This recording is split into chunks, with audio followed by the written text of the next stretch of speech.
అంధకార సంబంధమైన అధికారములో నుంచి విడుదల. అమ్మా వింటున్నారా ఈ మాట? ఈ మెట్టెక్కిన వారు అంధకార సంబంధమైన వాటిలోంచి విడుదల పొందుతారట.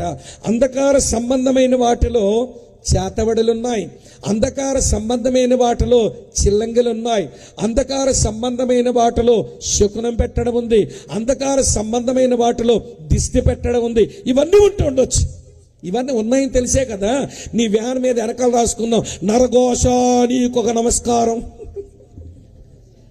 కనబడుతున్నాయిగా వ్యాన్ల మీద, కార్ల మీద, నరఘోష నీకో నమస్కారం. ఆ ఘోషతో వెళ్తే పాడైపోతావని కదా నీ భయం.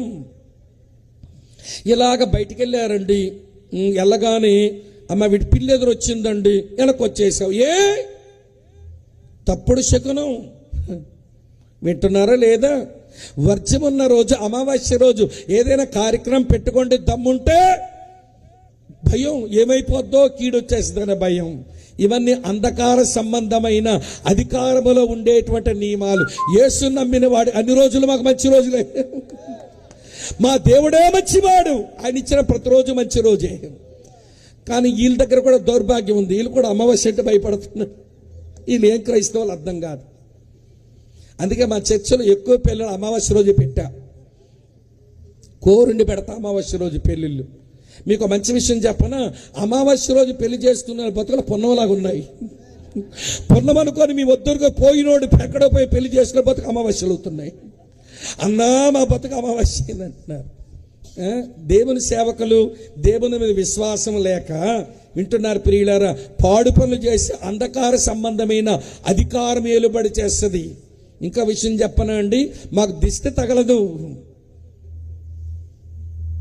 బిలాము చెప్తున్నాడు, ఒరే బాలాకు రాజా, ఈ ఇశ్రాయేలు ప్రజల మీద శకునం పెట్టమంటున్నావు, వీళ్ళ మీద దిష్టి పెట్టమంటున్నావు, ఇది నా వల్ల ఏ పని కాదు ఆయన. వాళ్ళు దీవించే దేవుడు గొప్పవాడు, వాళ్ళు ఏమీ చేయలేనన్నాడు.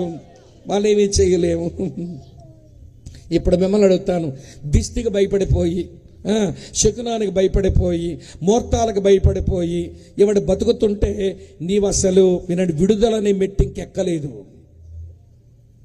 ఆ మధ్య మా దగ్గర ఒక పాప పెళ్ళైతేను, ఇవ్వండి మెడికల్ డాక్టర్, ఆ పాప పెళ్ళయింది, అత్తవారింటికి పోయింది. ఉదయం 12 గంటలకు పెళ్ళి అయిపోయింది, సాయంత్రం 5 గంటలకు అత్తవారింటికి పోయిందంట. వెళ్ళాక అక్కడే ఫోన్ చేసి, అన్నయ్య ఎలాంటి ఇంట్లో పడ్డానేంటి అని అడుస్తుంది.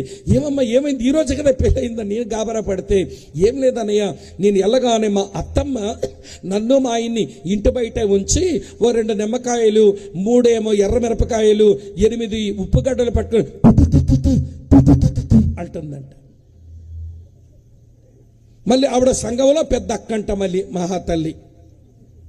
అంటే నీ కూతురు, నీ కొడుకు మీద, నీ కోడల మీద ఎవరో దిష్టి పడుతుందని నమ్ముతున్నావు అంటే నువ్వు ఏ విడుదల పొందావు? ఈరోజు ఇలాంటి వాళ్ళు మన మధ్య తగలబడ్డారు కాబట్టి వాళ్ళకి సత్యం గట్టిగా చెప్పలేకపోతున్నాం. క్రీస్తుకు వెలుపల ఉన్న వారికి గట్టిగా ఎందుకు చెప్పలేకపోతున్నామంటే మన వాళ్ళ మధ్య ఎలాగుంది. మా శ్రీకాకుళంలో ఒక ఆయన, వింటున్నారా లేదా మీరు? శ్రీకాకుళంలో ఒక ఆయన వినండి, కొత్త బండి కొనుక్కున్నాడంట.